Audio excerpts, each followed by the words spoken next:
So let's start. Sorry for the late start, everyone. I'm going to start with the disclaimer. Of course, all information from our speakers today, myself and Koi, we're sharing what we know so far.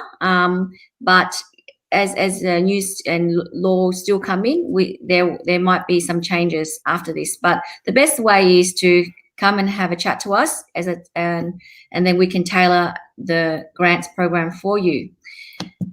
So the overview of the Victorian's $3 billion business support program is basically on 3 pillars. Number one is they cover the business support, the business grants, which makes up of $1.08 billion in funding business right out the remaining of stage 4, which namely is, from September, on Sunday to really October 26th and the stages coming out. The second pillar is business adaptation support, business adaptation support. This is including $44.2 million to assist SMEs to get back on track in the wake of the pandemic. Okay, and we're going to go in detail what that entails. Pillar 3 is waivers and tax deferrals worth $1.8 billion to ease the burden on companies trying to recover in the next financial year to 21. So these are the 3 pillars that myself and my colleague Koi will focus on today. And I believe that it is specifically for Victorian SMEs. So if you're not a Victorian SME, but you want to learn, then still stay on and then pass it on to a business peer that is. Okay. Now, so let's get to it then. Everyone knows this man. He's probably got the toughest job in today, and I'm not complaining about my job because he's the one that is trying to reunite our economy with this $3 billion stimulus. Now, everyone, if you could comment your questions in the comment section, and then we can, if we have time, we'll get to it at the end. Okay. Now, the first package, I will go through the first package because we've got a grants team that has been very efficient and very successful in applying for grants for all our Victorian customers. You know that the first round was a 10K grant, and the second one just finished, closed on the 14th of September, was another 10K grant. Now, this one is the third round is a 10K grant to a $20,000 grant. And this time they have tiered it based on your payroll. Okay, so let's have a look So you can see here that if your payroll is less than $650,000 in the financial year 30 June 20, which is already passed, you will get you can apply for the $10,000 grant.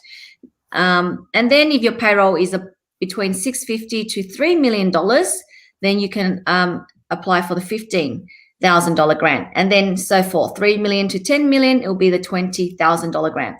Now, I'll ask everyone to be aware that it's not an automatic application successful. There are many other criteria that you need to substantiate and to be successful, like last time.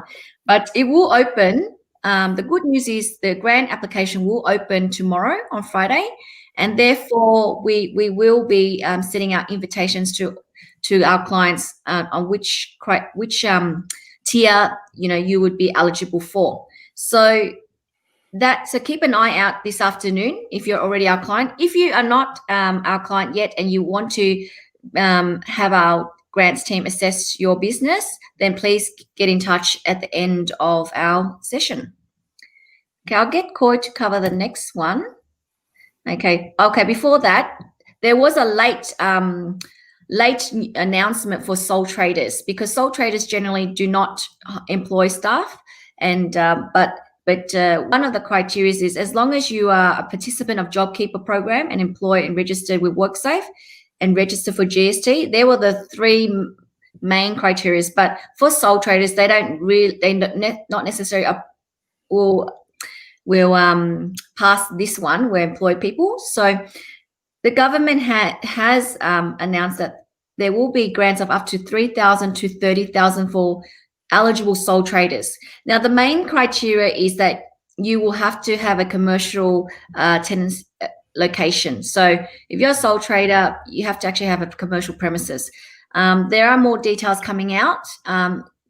Probably today or tomorrow, that we'll be assessing for our sole traders. So that's the first time that sole traders are eligible for grants that are not employing staff. So that's amazing news. Okay, so if you've missed out, if you're a sole trader, and if you've missed out in the past, please get in contact with us because we might be able to apply for this time. Okay. All right. Thank you a lot.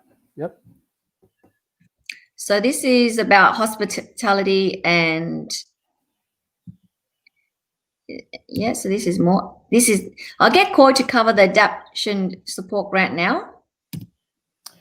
Okay, just wanted to touch on the sole trader support. So the main criteria that we need to take point is that you have to you actually have to pay rent. So you must have hire a place to run your business. So an example it would be, say for example, someone runs a dance school studio and hire a hall to run the business. Then that person as a sole trader can apply for that grant. Or say someone who runs a photography studio and hire a studio room somewhere to run the business, then that person will be eligible to apply for it as well. So that is the main criteria. In addition to it registers for GST and has been adversely affected by the close down.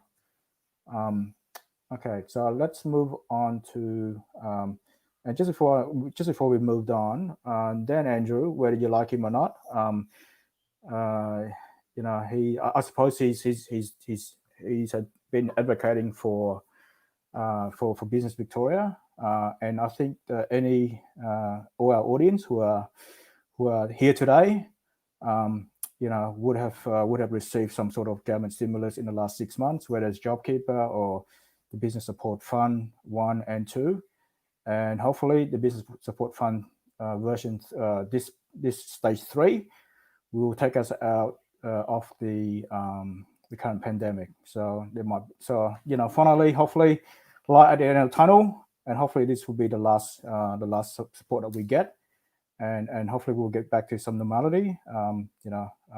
Past, I suppose, up until Christmas. Okay, so let's go to so the business adaptation. So what that means is, so let me just skip that slide. Yep. Okay, so this business adaptation, what it does is it gives it's a grant that's been provided to the Victorian Council. In particular, the most important one is if your business is one that within the CBD, there's a partnership between the Melbourne City Council and the government to help business with this new incentive where they come out where they say, look, when the business starts to reopen, we want to encourage people to come to the city, spend their money. And the way to do it is that we want to encourage business that can operate outdoor to have access to some of these grants to help with those settings. Whether you need to buy outdoor furniture, umbrellas. So that's for that. And I think, sorry, I'm just going through my note because I'm sort of,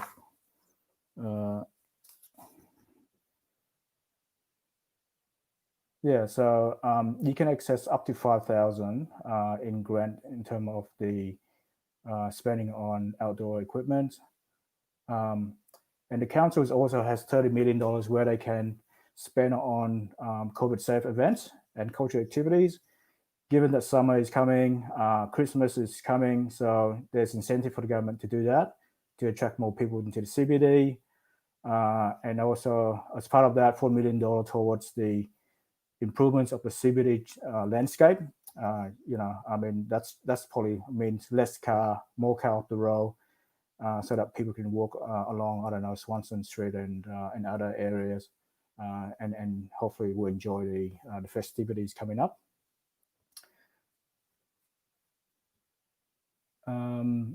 There are these other smaller programs, and I think most of our audience are probably doesn't apply to them.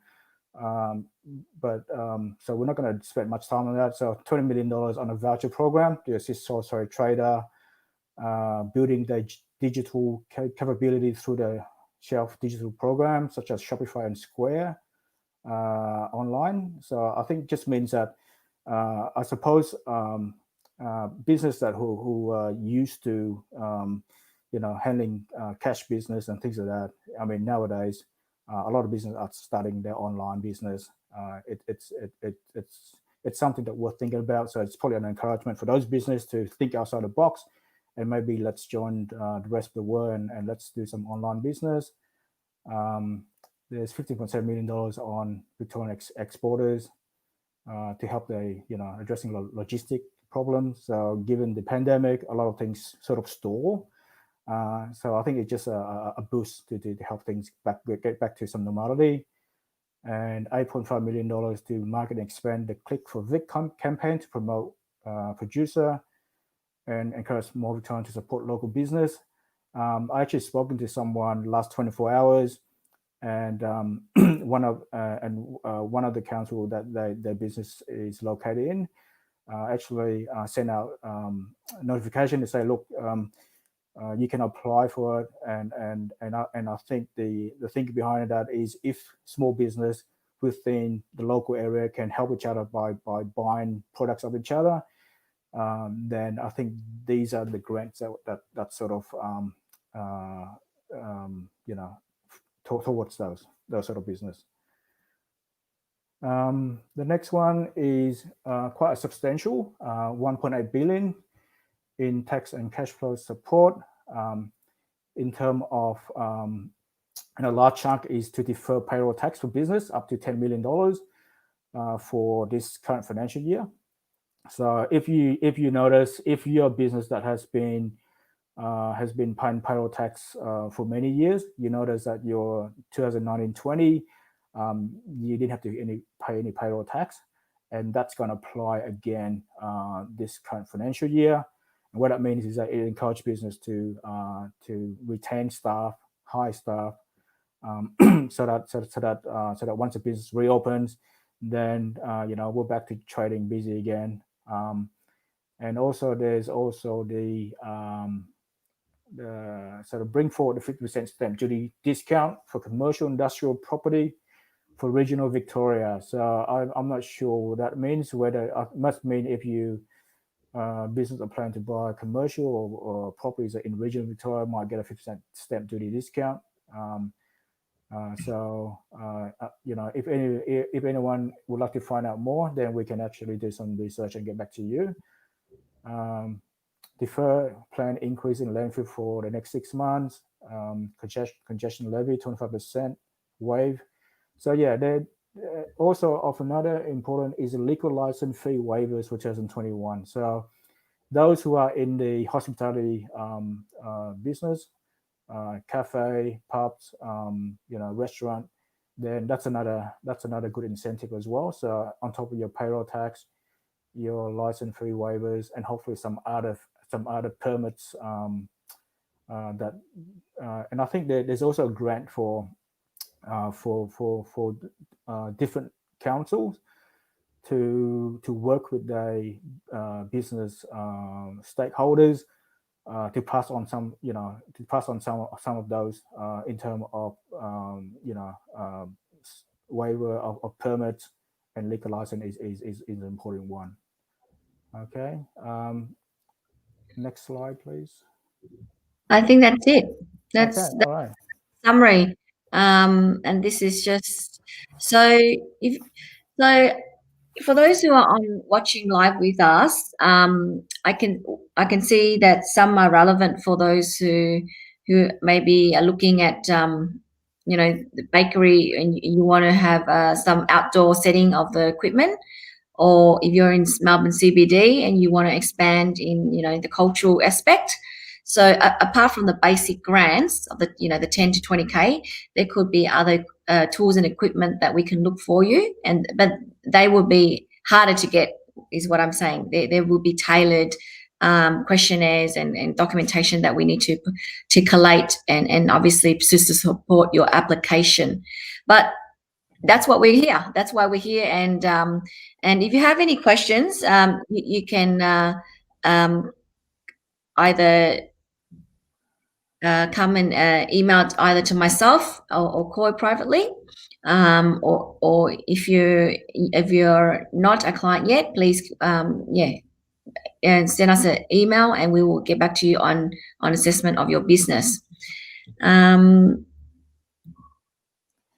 Now, for those who are not yet in our community, because the next episode will be on JobKeeper 2.0 next Tuesday. That one is, I believe, will be, last time we did JobKeeper, it was always fully booked because it is probably one of the biggest stimulus from the government. So please, if you haven't registered for the JobKeeper program, which is next, not JobKeeper program, JobKeeper webinar next Tuesday, we will also present it on YouTube Live, but also because of the amount of people, we will list the Zoom link, webinar link that you can register this time. Okay, so any other last words, Koi? Yeah. Just touch on that.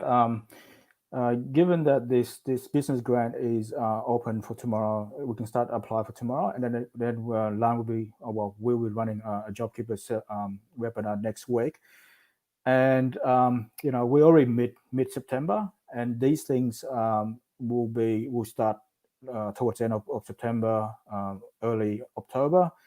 It's advisable that that we all start looking at it and prepare and actually get ready before the end of September. So don't wait until the first week of October, second week of October, because there are deadlines. And if you are not our